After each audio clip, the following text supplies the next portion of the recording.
So today is kind of an introduction to the marketing section of the template of the business plan, which you should have already.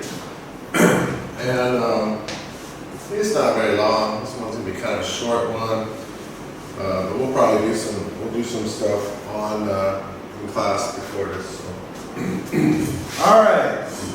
So what are we thinking about? Well, we're thinking about a business plan is different from a marketing plan. So that's what I want to go first with.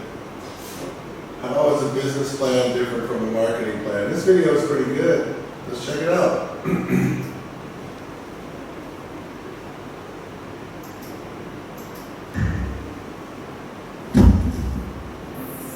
What is the difference between a business plan and a marketing plan?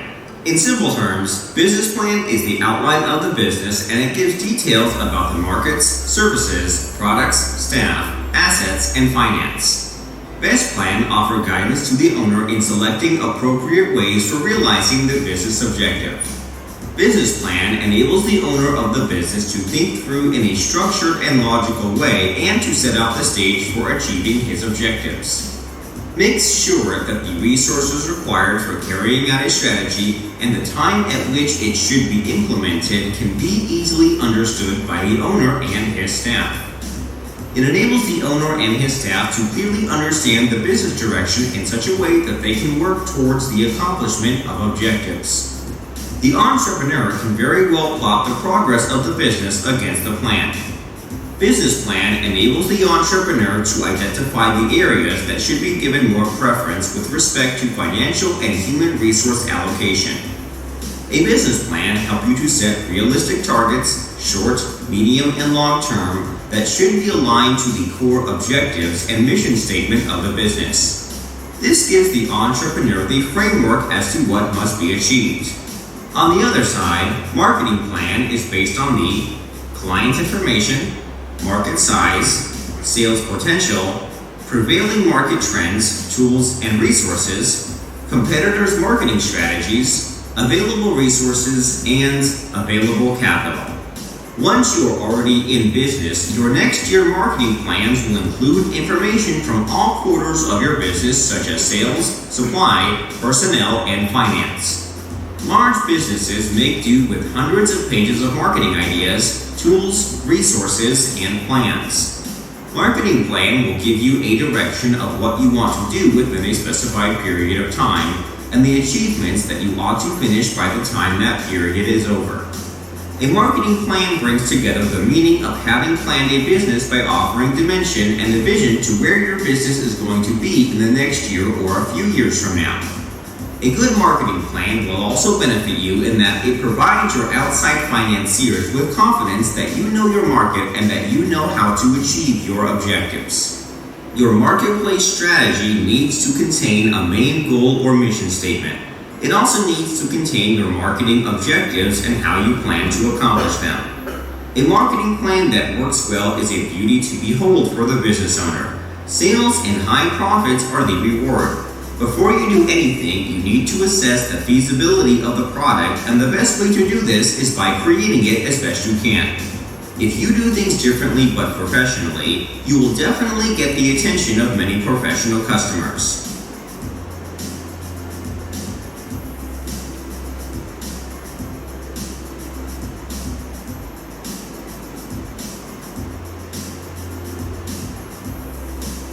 There's a lot of numbers. 20? Come on, man. This video is going okay and then it just crashed heavily. This is ridiculous. Why should we watch you write 20 things? See, this is gonna go on.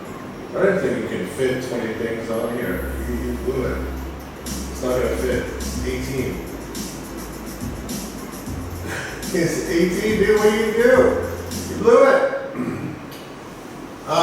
Yeah, okay, I guess what they're trying to say is that there's some similarities. They're not really breaking them down. Now, if you want to look at a few of these numbers, I would say 1 is both, 2, yeah, both, Strategy includes more in business planning. It includes operations and actual financial plans that have goals. Marketing plan is just market share. You can say in your marketing plan that you're hoping to increase your profits, but that only comes out when you know your costs. And so all you can really do is increase sales and potential market share in a marketing plan. Accountability, that's probably more of a business plan. To manage change, I don't think that's in either, actually. Set milestones, I'll say set milestones is different, right? The milestones in the marketing plan would be like, let's complete the, let's coordinate.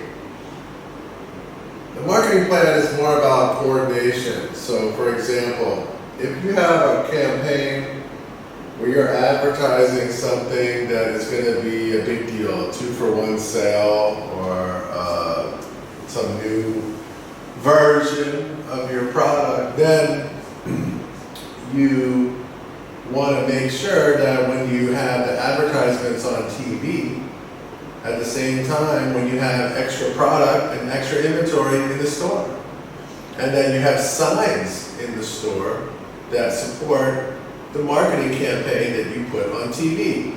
So there's a lot of coordination of the different elements of distribution and promotion. Those two really fit together.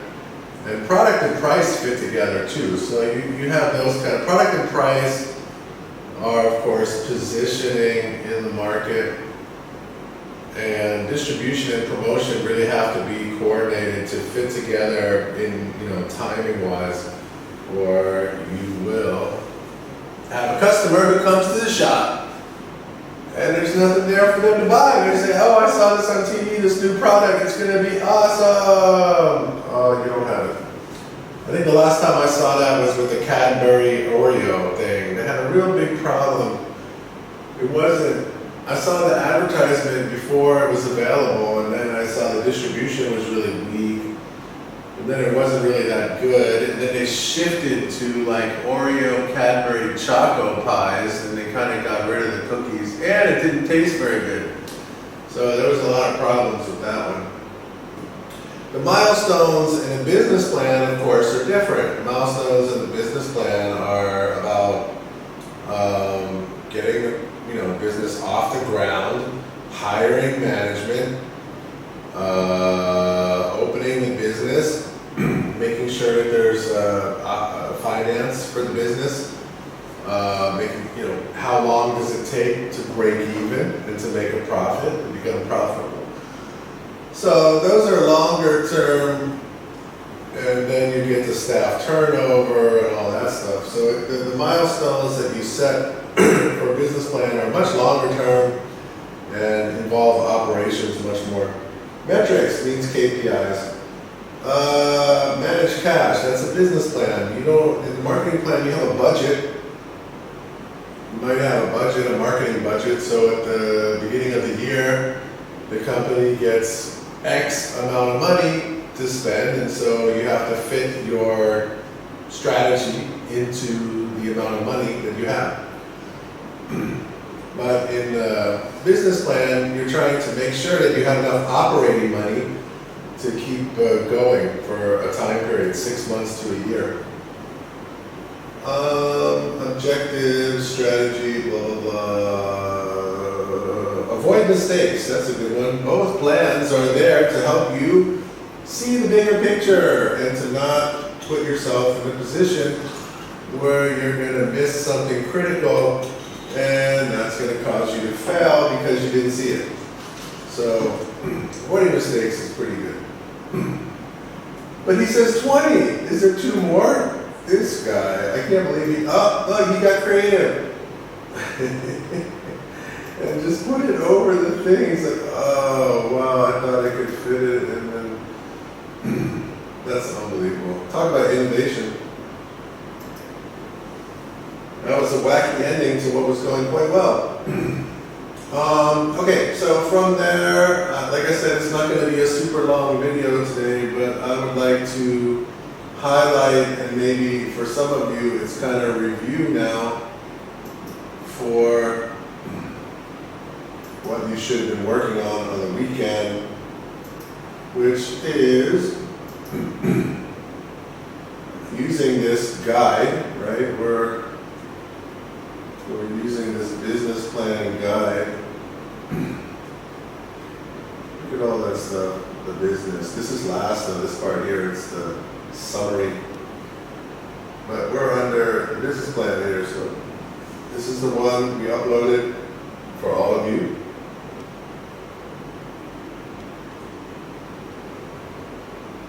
And I just want to go through the marketing section and highlight what you need to be concerned about.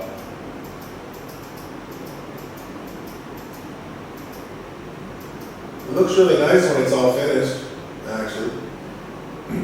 So we'll start at the beginning. So there's all these categories.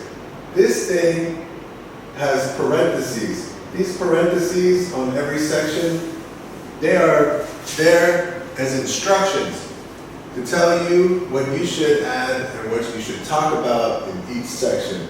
It's guiding you. It's telling you exactly what you need to do, which is great, right? That's really cool of them to do that.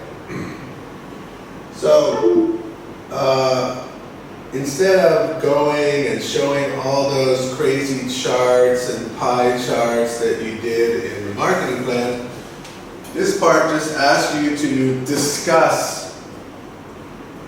You don't have to attach the questionnaire from before. This chart just tells you to discuss what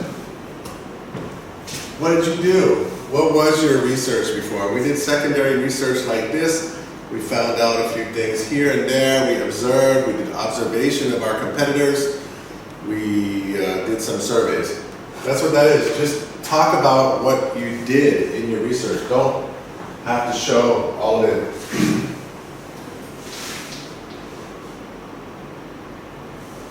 Market targets. What are your sales targets? This will be probably figured out in the financial section, because you have to know how much you're going to have to sell before you can break even, or before you can guess your sales. Some of you don't even know how many customers you're going to have per day.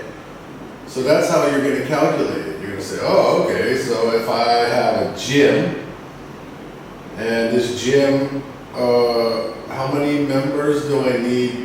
I need to make $100 million a month in order to survive. And the membership at my gym is $800,000. So I need to have probably, I have to have almost more than 100 customers, 115 or 120 customers a month, or at least members. I have to have 120 members in order to break and pay for all the stuff I have to pay for. If I just use membership, now I might have other things that I sell. I might have personal training packages. So I have to mix and this comes up in something called the sales mix, which we'll do later. But your target is, what is your sales per month? Is it the monthly target? Most of it's monthly targets. So that's about a calculation of how much you're going to sell. So when we do our final financials, you might say that we hope to have 40 customers and then increase the number of customers by 20, 15, 20 new customers a month. So at first we'll have 40 customers, and after 6 months it'll be 20, 20, 20, 20, 20, and you'll have 140 customers, and you can show that your gym is going to make money from this membership. So outline your sales targets, number of customers. Then we have our pests. Now your pests in my class, I don't know about the other classes, but in my class, a lot of my pest analysis were not related to the individual industry. There's no general pest analysis. There's no pest for everything. The pests that you do are so what is pest? Pest is the environmental factors that you cannot control, right? It's out of your control. That's the thing about pest. The environmental factors that are out of your control for your industry, not for every industry. So we don't care about inflation if it doesn't really affect you. We don't care about exchange rates if it doesn't really affect you. If you don't import or export anything, then exchange rates are absolutely meaningless. So don't write about exchange rates in your pest analysis for your, economic factors. We only care about, what affects your business. So that includes trends in the industry, sales rising, how much customers are willing to spend, how much their spending is affected by economic ups and downs in the market, seasonal changes, political factors, of course, what affects you. If there's a new law about a helmet law and you sell hair gel, and you know that once people start wearing helmets, they're not going to wear hair gel anymore, then that's coming back to you. That's not, that's going to affect your industry dramatically. But if you sell shoes, helmet law does no effect on you. So there's certain laws that affect your business only. That's all that matters. We don't care about anything that's like general. General things don't matter. Specific for your laws, for your business. So environmental does not mean this is the business environment. So don't think it means something about green technology or anything. This is the business industrial environment. So detail the results of the market research that you performed. They give a few questions, what's the market growth, population growth? Are there social trends about other employees, seasonal changes? Those are really basic. You already know all these factors, right? What is the size of the market? What recent trends have emerged in the market?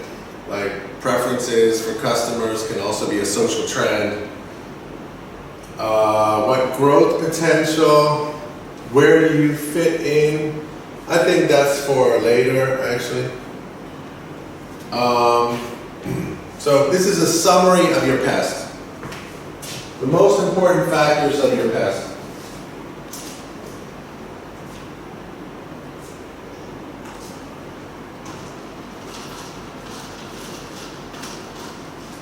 Who are your customers? It says who are they and how do they behave, which is what? That's customer behavior, which is also psychographics, actually. They're adding everything. It's not just demographics, it's psychographics and some geographics. Put all the customer research elements. Make a customer profile there. Who are your key customers? So maybe you want to sell to a kind, you might think that your product will sell to people who are 20 to 50 years old, but the focus is going to be on who? It's going to be on the 35-year-old group, younger group, so it's possible. And you should just note here how or why you think those are your key customers.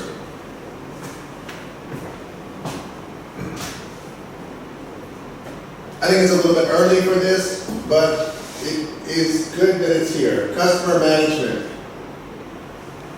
What are you going to use? What techniques will you use to manage your customer relationships? These can be promotional strategies. These can be databases that are going to inform customers about specials or promotions that you have. You could have a card, like a membership card like Starbucks does, that makes people feel like they're happy to spend money there because they just have to bring their little card and it works perfect every time. They don't have to take money out of their pocket, they get a free bonus. Or actually Starbucks works well. I've got a keychain, I got a calendar, I got a green straw, so I don't have to use straws anymore. I get a free drink sometimes. So Starbucks gives me some promotional benefits pretty often. So that keeps me going back there. How are you going to manage your customer relationship? We'll talk more about that later too. I just want to go through the template so you understand what you're trying to do. Some of it's new. SWOT. Actually, the SWOT is not really applying to you at this time because your company has not started yet.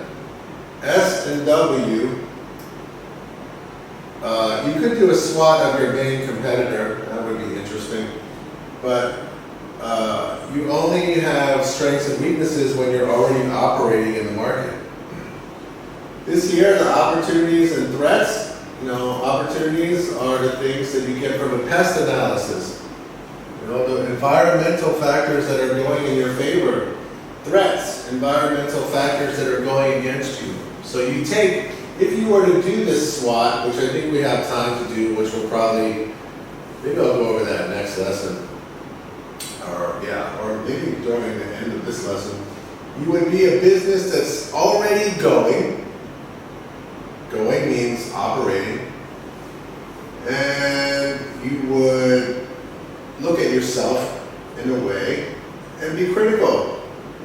I think you can do that with your own life, right? What are your strengths and weaknesses and what kind of opportunities are for you out in the environment? What kind of threats do you face as teenagers, today? So a SWOT analysis is internal. These are internal. Strengths and weaknesses are I guess that's the best way to think of it. Strengths and weaknesses are the internal factors that you can control, and opportunities and threats are the external environment that you cannot control. And you can do that for one of your competitors. You can do that research, although everything has to be secondary because of the pandemic. So it's a little bit sad that we can't do more. Here is a list of 5 competitors. I really only need 3 of the strongest ones. 5 is too many, just 3. So you can kind of guesstimate. You can only really guess the strength of their market share. I don't think you can give a percentage. Why don't you just say, this is a strong brand in the market, this one is kind of a weaker one, or you could think of it in terms of where they sit in the position in the market, right? Good value for money, comfortable place to sit, really good drinks, price, so that's value to customers. What do customers like about this place? And here, so we don't have to do a SWOT because it already talks about your competitor's strengths and weaknesses. Good enough. And then you get to your sales and promotion strategy. Notice, we haven't really had a formal 4 Ps yet. Advertising and promotion. Cost, very important. It says, what is the type of promotion? They give you examples. And when it says expected business improvement, that would be like, okay, well, what are we going to get the customers to do? Do we want them to go to our shop, or we want them to order online, or we want them to go to our website? What is the message that you're trying, how are you trying to use this advertising strategy to build brand awareness? To get customers to come into a store and have a sample, try a free sample of the product so they can see if they like it or not. What is the strategy? What is the point of what you're trying to do with that particular? So each one should be different a little bit, right? You're either trying to directly sell or maybe even inform the customer of how your business is different, to differentiate. So think about all those things. So many things you can do with their promotion. Brand awareness, a call to action. Tell them to do something. What should they do? Inform them about why you're different and why they should try you. To make an offer or promote something to them or to introduce them to a new product, an introductory offer. So there's so many ways that we can use promotion. That's what it's asking you. So how are you going to use promotion? You could even say that you're going to, give all, back in the day, when people read newspapers and restaurants, newspapers and magazines, if you were a restaurant, you would send what would be called a press kit, which would be like a USB, pictures, information, interviews with the chef, all this stuff that could be used for them to be able to write an article. Because I was a publisher of magazines. We need content. So sometimes if someone just sends me content that's easy for me to put together quickly, like a review of a restaurant with all the data and pictures and everything is easy to assemble, that's going to make me give you free PR. So reviews, also. Although you can't plan the reviews, you could invite a reviewer. All right, so as I mentioned before, sales and marketing goals are different from business plan goals. So what are they? Unique selling position for our purposes here is going to be focused on the competitive advantage here. So unique selling point, focus on competitive advantage. So this is pretty easy, right? This is stuff that you can summarize from your original marketing plan. What are your sales and distribution channels? Most of you are offering services or have your own shops. So that's the main distribution channel, is to come to the shop. If you are selling, if you're Chungwin, let's take Chungwin, you have your shops. You have your high-level shops, your legends. You have your low-level shops, E-Energy Coffee. You have your beans that you sell in the supermarkets. You have online sales. You have the instant coffee, G7, that you maybe even have contracts with different businesses to supply them with instant coffee all the time. You do direct sales. So these are all the different ways that you can sell to your customers. Like, direct sales means you like a bookstore, right? If I was selling textbooks, it doesn't happen in Vietnam because it's a monopoly for public schools. But if I was in the US and I was trying to get a school to take my textbooks over another school or another book company, I go and meet them. That's called direct selling. It means you meet the customer. You go to them and you meet them. I think a lot of us have had experience with like insurance companies who come and knock on the door and try to sell insurance to our parents. That's also another form of weird kind of direct selling. So there's a lot of things that are in the sales and distribution. It's not just the shop, right? You have takeaway businesses, you have other things that you can do.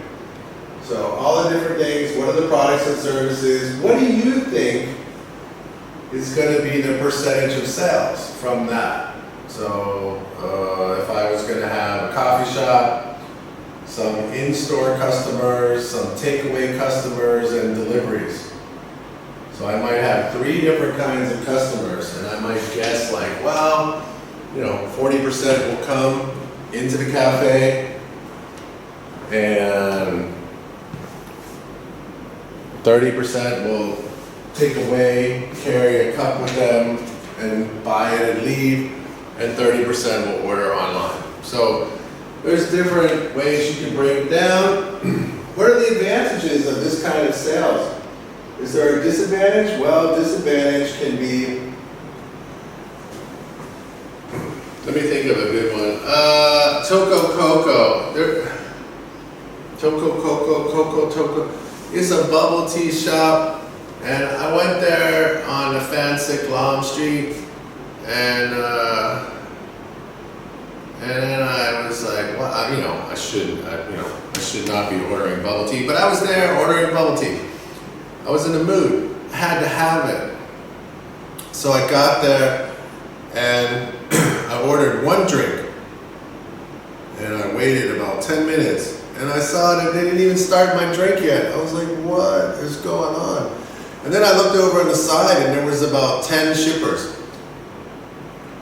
So if you're a walk-in customer and there's a bunch of shippers over there, then you're behind all the shippers. And I was like, wait, this is a silly idea. You should have a system where you put the walk-in customers at least in the same, put them in a separate line. So I'm not going to go back. Like, I won't go back there and worry that I'm going to have to wait 15 minutes or something that takes 1 minute to make. So that's what you could worry about, right? You could worry about the shippers, you could worry about customers who complain and they want to return the product or serve, the coffee.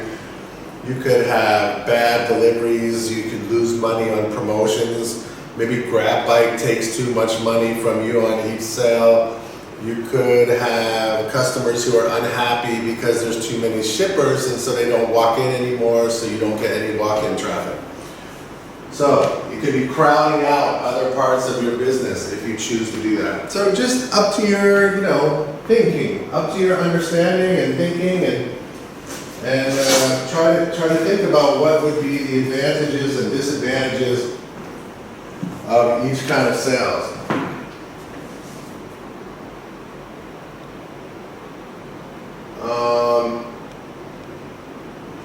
And we'll talk about mission statements soon, but we'll put that in later. The only other thing I would say is that you really need to have in this section, and really remember in the research, the main research that you're going to do in this section is that you're going to have to figure out the cost of all the all the advertising and different promotion. So the rest of this class will be done for now. It's a short one. We'll do this as an online class mostly. All right, have a great day.